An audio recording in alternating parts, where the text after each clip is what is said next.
Y'all listen to this one. Men and women are both broken, but we are broken differently. In Genesis 3, the curse didn't land the same way on Adam and Eve. Notice, God, yes, he makes them equal in worth and value. Both are bearing his image, but he makes them different in role and design. And because of that difference, sin distorts them in very different ways. First, look, Adam's sin, it's not a loud rebellion. It's actually very quiet. When the serpent came, Adam, he doesn't lead, he doesn't protect, he didn't speak. He stands there, he watches, and his sin is abdication, the sin of passivity.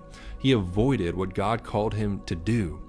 That same curse runs through every man's veins today. You see it whenever men avoid responsibility, when they distract themselves with work, with hobbies, with screens, when they silence their voices in their homes and their churches and their relationships, marriages. When courage feels too costly, what do? They back away. Adam's sin, it's not just ancient history, it's in every man who runs from the weight he was meant to carry. Okay, what about women? Eve's sin looked different. She didn't stand back, she reached forward. She took the fruit, wanting wisdom and control on her own terms. The curse that followed her, it wasn't about silence, but it was about striving. Genesis 3 says Eve's desire would be for her husband, which means that she would long to rule over him, to take control. And that is why, in so many women, sin often shows up through manipulation or control. Not because, and we're not saying women are worse, but because their brokenness bends in a different direction. It's why so many women I've heard in my life, they describe themselves as control freaks. When life feels uncertain, they grasp for stability by managing, fixing, directing everyone around them, and control becomes a shield against fear. So for men, the curse bends toward avoidance, right? For women, it bends towards control. One runs from responsibility, the other tries to seize it all.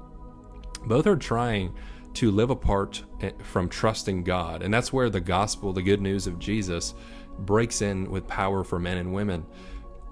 When Jesus came, he didn't avoid. He stepped into the mess. He took responsibility for sins that were not his. He faced the cross with courage. He shouldered the full weight that Adam dropped. And when men look to Jesus Christ, they find what real strength looks like. It's not unhealthy domination, it's sacrifice, right? Jesus redeems masculinity. He restores courage, integrity, self-giving love. But for women, now yes, Jesus offers rest from control. He shows you don't have to hold everything together, because Jesus already does. The same hands that stretched out on the cross are hands that hold your world in place. And the gospel redeems femininity by freeing women from fear, from striving, inviting them to trust again, to receive, to flourish under God's care instead of carrying everything themselves. Both masculine and feminine sins meet their end at the same cross. Adam's avoidance is answered by Christ's courage. Eve's control is calmed by Christ's sovereignty. Where men failed to lead and women felt the need to grasp, Jesus steps in and says, I am enough for both of you. That was a lot, right?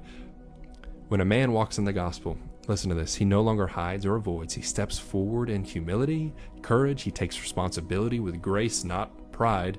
And the Spirit of Christ makes him strong enough to lead and gentle enough to serve those under his care.